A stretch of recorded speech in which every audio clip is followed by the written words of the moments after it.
Hey, it's Nick from the Scamp channel, and today we're going to be winterizing this little 13-foot Scamp. We're going to go over some things to do, some things not to do. It's getting to be mid-October here, and it's about time I put this little guy into storage.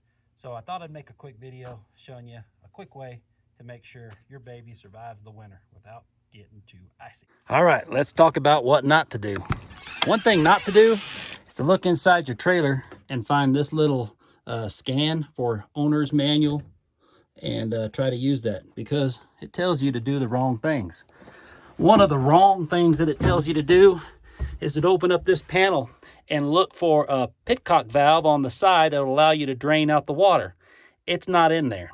The other thing it'll tell you to do is look on the back of your water heater and find some valves to orientate into a horizontal position to allow them to bypass. You're not going to find those in there either.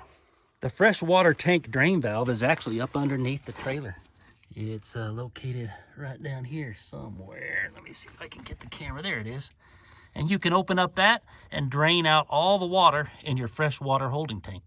So while you won't find any bypass valves on the back of your tankless water heater, if you open up the owner's manual, which should have come with it if you bought it new, for the tankless water heater, on page 16, you're going to find a paragraph on winter use, and it goes on to say that there's basically two ways to do winterization. One is a compressed air method, and the other is an antifreeze method. I'm going to be using the antifreeze method today. Keep in mind that I'm on a 2023 13-foot Scamp. The instructions that are on that little scan code don't work for this model, but they may work for an older model, so you have to check yours. So to use the antifreeze method, obviously you're going to need some antifreeze. I found the cheapest place to buy this was at my local Walmart.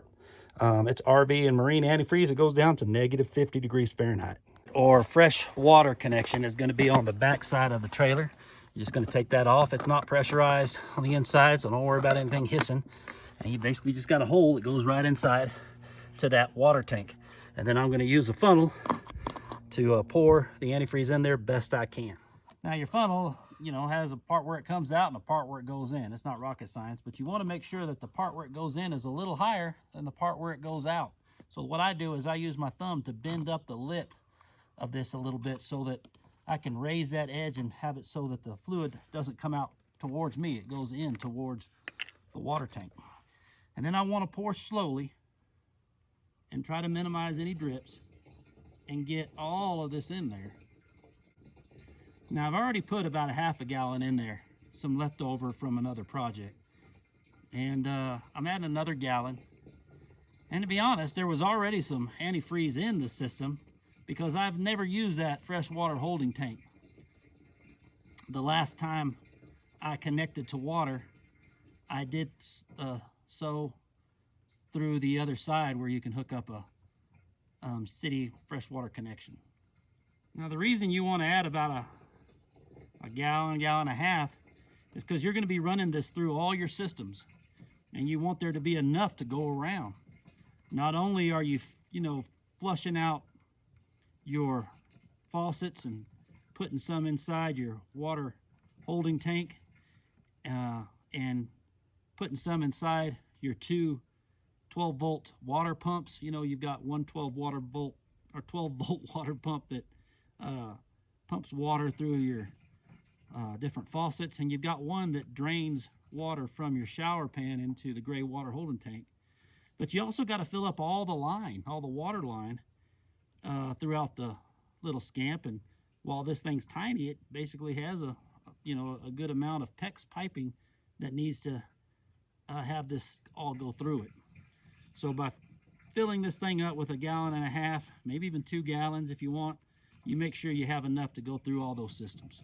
All right, I've got my flashlight set up so I can show you that the water holding tank now has a good deal of pink antifreeze fluid in it. The antifreeze, when I turn on the pump, is going to pump through here and through the pump. It's going to go around here. It's going to go to my outside shower connection, and it follows all around here, and it's going to go into the hot water heater. And then from the hot water heater, it'll go up through the hot water faucet, but it'll also go through the cold water faucet and make sure that this has antifreeze in it. Some will pour out into here and go into my gray water holding tank, which is fine. I'm also going to make sure that it comes out my shower head by turning on my shower faucets and making sure that there's no water left untreated in any of that. And that will go down into the shower pan. And then once the shower pan has some in it, I'm going to use the 12-volt drain pump in the shower to pump water out of the shower pan, through the pump, and into the gray water tank again. Then I'll come in and I'm going to pour some with the shower head into my toilet and make sure that I have a good mixture of water inside here, and I'm going to flush it as well, so I have the little valve that's inside the toilet protected with antifreeze as well. We're going to go through all those steps now. So I'm going to come over here. I'm going to turn on my battery. I'll come over here to my control panel and I'll turn on my freshwater pump. That's going to start this little pump going, see? Then I'm going to come over here and I'm going to turn on the hot water side of my faucet. And I'm going to pump it until antifreeze comes out.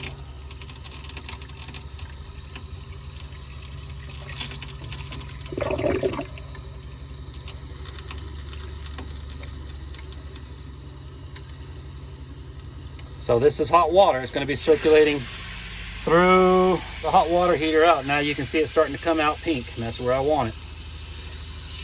I'm going to go ahead and turn on my cold water side as well. Make sure that it runs pink too. You see how it started off as white, clear water, and now it's pink again. Just double check that pink one. Yep, I'm good to go there. I'm coming here to my shower. I'm going to go ahead and put the head down inside here so it doesn't spray everywhere. And now I'm going to turn on the hot water side of it. You can see it's going to come out clear. And this water, it's clear, is coming out from when I had it connected to a regular water hose at a campsite. Now that it's pink, I'm going to turn it off and I'm going to turn on the cold side. And the cold water is going to come out clear again, but then it'll turn pink. And there it goes, coming out pink again. And now I'm going to turn that off. And then I'm going to come over here and I'm going to depress the flush lever on my toilet until it comes out pink. There it goes. Now my toilet valve is protected. And there's a little seal that forms when you shut the gate to your toilet, and you want to make sure there's no fresh water in there that will expand and break that seal and damage your gate. So having some pink fluid in there remaining is a good thing. Now I'm going to go outside to my outdoor shower. I'm going to open that up and I'm going to purge it as well. Now, when I open up these valves, antifreeze is going to come out this, and I don't want it to go on the ground. So what I did is I took one of the RV antifreeze containers and I cut the lid off, or the top off, and I'm going to use it as a container to catch my antifreeze. And then I'll just pour this into that shower basin, which we're going to winterize next. So I'm going to go ahead and open up the hot water side. You know what? Got a little leak. I just used my fingers to tighten this connection here. There's a threaded connection here. This is threaded and you just tighten it on. It just screws on. I guess it just worked its way loose. Easy fix. All right, let's try this again. We're going to go ahead and open up the cold side this time. Woo! Came out with some pressure. And there it goes, pink. I'm just going to go ahead and let it go and get as much of this fluid through the line as I can. I don't need it just hanging out in the holding tank. Looks like it's almost done. Blowing air now.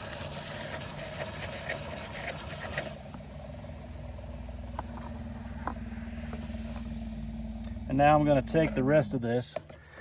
No sense in just wasting it. I'm going to pour it inside this shower pan. And I'm going to pump it into my freshwater or not my fresh water, my gray water holding tank. I already put a little bit in my black water tank. You saw that when I flushed the toilet. Put some in here. And the reason you want to put some in your black tank is it's going to have a gate valve that you use to drain the tank that you want to protect. Put some in here too. So for this one, I'm just going to turn on my pump. And it's going to pump that fluid out of there. Up underneath the trailer, you can see that that antifreeze is going out of the shower pan, through the pump, and into my black water holding, or my gray water holding tank. Now I can go ahead and turn off my shower pan drain pump.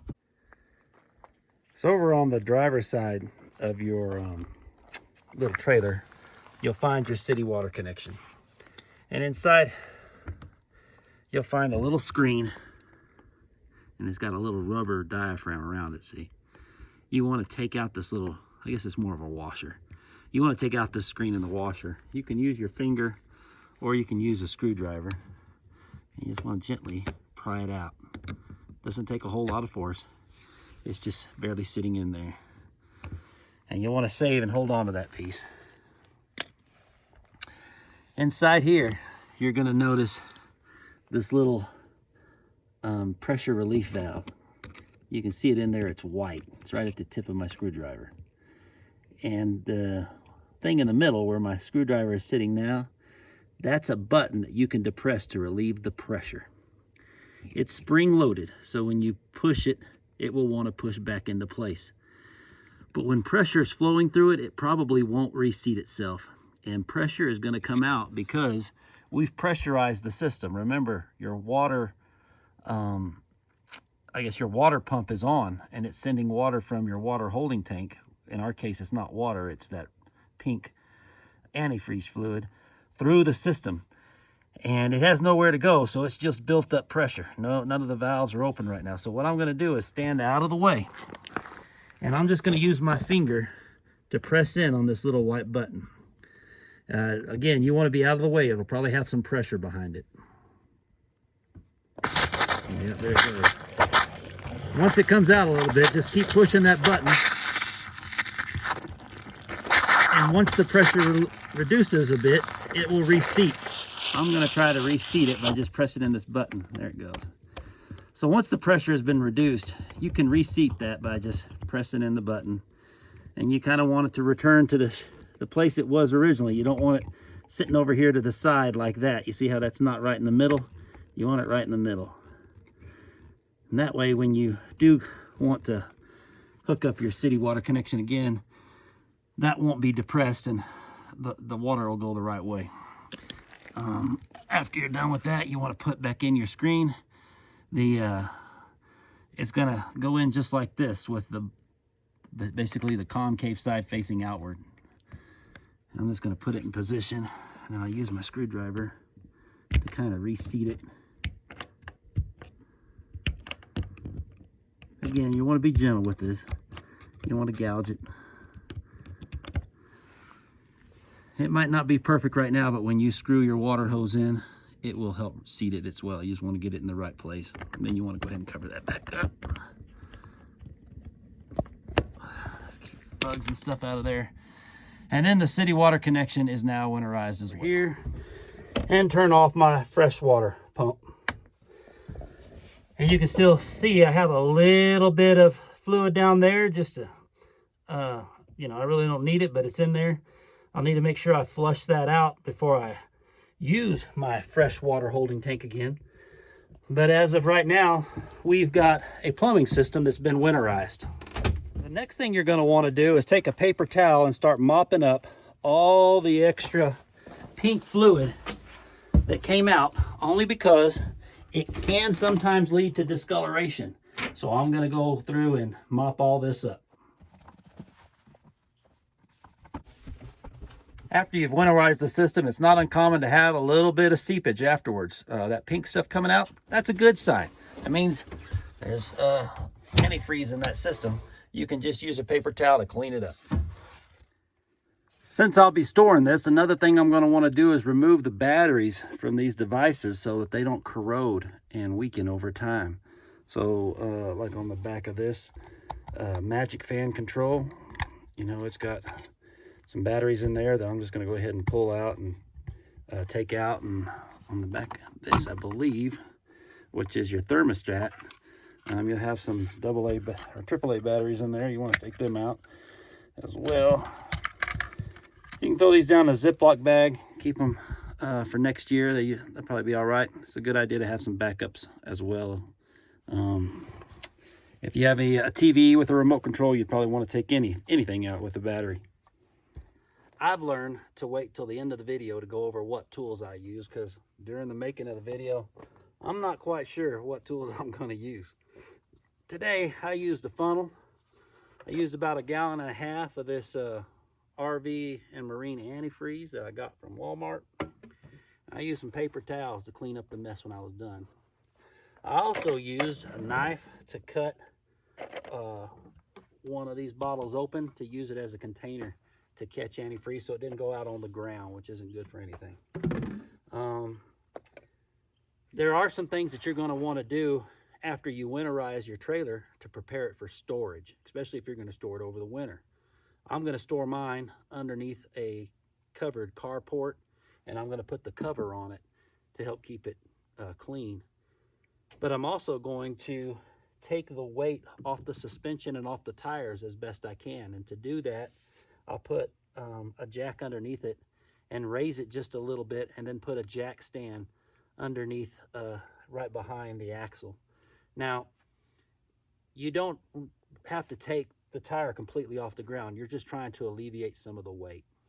The other thing I'm going to do is I'm going to disconnect and remove my battery, and I'm going to keep that at the house or in the garage or someplace warm, because you don't want those cells to freeze.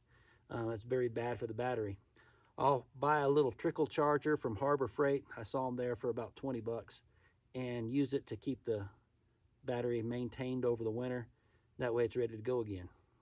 I'll make sure that the valves to my propane system, all the valves on the propane tanks are closed. And I'll make sure that all the windows and everything are closed and locked, and the hatches on top, like the magic fan and the vent in the bathroom are closed. Moisture can be a problem during long-term storage, so I'll buy a moisture absorber, and I'll put that inside the Scamp and allow it to absorb any moisture that might be in there over the winter. That's a pretty good system to do it. That, and maybe just a good cleaning. Make sure I fold away things, make sure that I don't have any food in any of the pantries or storage areas that critters would eat, and make sure that there's nothing in that trailer that I'm going to need during the winter, so I don't have to drive back out to that storage facility and get it out. I think that should about do it. You know what? There is another thing you ought to do when you store this trailer, is you ought to go back there and crack the door on that refrigerator and make sure that you leave it propped open so that mildew and stuff doesn't occur. And if you hadn't already, you need to clean the darn thing out and get any food and stuff in there. I don't know why I didn't think about that. Probably because I hadn't used the refrigerator. So anyways, do that. And you know what? If you can think of something else you ought to do, throw it down there in the comments. And if it's a good idea, I'll make sure I give you a shout out. Okay, so let's do a quick recap because we're running out of daylight. Today, we filled the freshwater holding tank with about 1.5 gallons of RV antifreeze. Then we turned on the pump motor to allow that antifreeze to circulate from the holding tank through the exterior shower, through the water heater, through the hot and cold side of the sink faucet, through the hot and cold side of the shower head, and through the toilet flush. Afterwards, we made sure that we filled the shower pan with antifreeze, and then turned on the shower pan drain to pump that antifreeze from the shower pan into the gray water tank, where it met the rest of the RV fluid that had been sent through the drain in the sink. Thank you for watching. We just hit 1,000 subscribers. Thank you very much. We hope that these videos are informative to you. And please, if you have comments or questions or even complaints, leave them down there below in the comments section, and I'll try to get back to you. Thanks for watching.